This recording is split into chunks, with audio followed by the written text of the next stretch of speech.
So, yes, this is my presentation about the Obama text um, from 2007.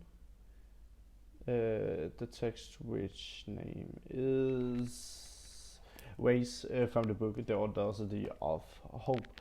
Yeah, and like I said, the book was published in 2007, and it is before Obama was elected as a president, and at this point he was still just a senator. Um, First of all, the text is about Obama sitting at Rosa Parks' funeral 2 months after Hurricane uh, Katrina, Katrina, which struck in New Orleans and lasted for 8 days, killing 1,800 people, and damage cost around $125 billion. Yeah, and at Rosa Parks' funeral, he thinks about, he has, as a senator, he has visited New Orleans as afterwards, after the disaster, after the hurricane has struck, and he refers to his visit there and looks back on it, thinking about what actually has happened since Rosa Parks. How much has the society changed? And yeah, the thing about the hurricane was that in our New Orleans, where, yeah, like I said, the hurricane struck, most of the black people lived in poverty and the big city, which is New Orleans, around 400,000 people living there. And I like to use a quote for this one. Yeah, he when he visited, he meets a woman, a black poor woman, saying, "Before we had nothing, now we have less than nothing."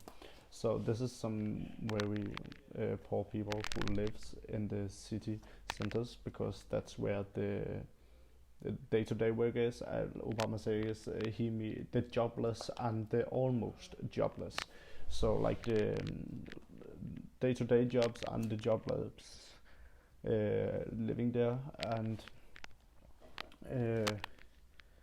they are the people that are getting struck by this. And the problem is they got no insurance, they got no way to get up from this again, and they were always all like before, they were the poorest people in the society, and now getting even more poor.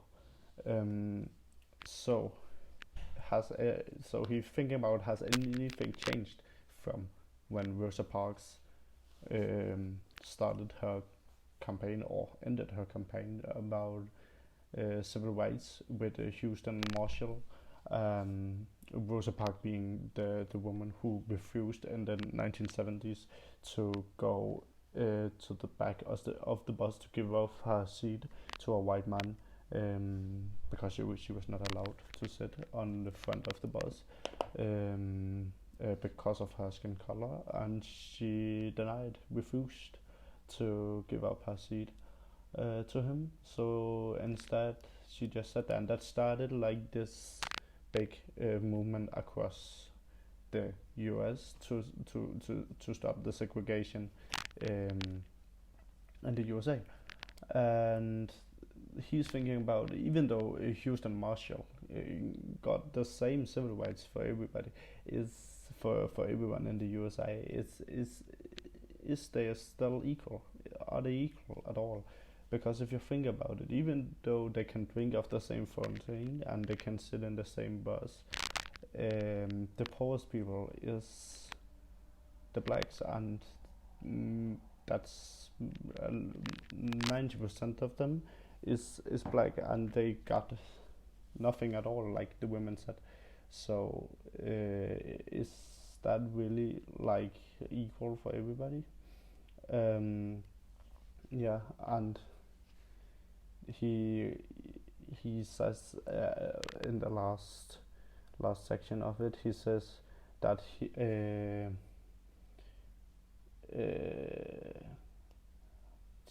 says about what the Rosa Parks would have said, or whether honoring her memory demanded something more. Um, so if she had expected that had happened more to the racism in the U.S., because they are still the poorest people in the U.S. Even though they got the same rights, they are still not equal, and that leads me to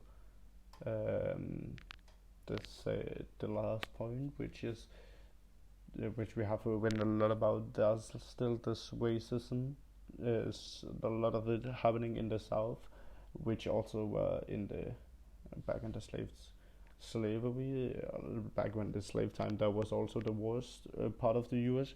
So that's racism is still going on in the South, and we have uh, like I have wrote the text, post racist America, and 50 years after March on Washington, and here we have examples of people, of white people having a hate against the black people, which is racism, and that is still going on. And this case about a man driving his car into a large crowd of black people, um, just because they were fighting against the racism in a non-violent way. So the racism is still going on, but now the problem is that beforehand they didn't have the same rights. They have the same rights now, but the black people are the poorest, and in we have all of this about the police shooting black people. So even though they got the same rights, the blacks feel unfair treated, and that is the thing that Obama is talking about. Will Rosa Parks, if she was alive at this point, would she accept the way it is? Would she feel approved? Would she feel like this was the thing that they wanted to achieve when they started the civil rights movement? Um, and that is like the main thing in the text from Obama, I think. Yeah, I think that was that.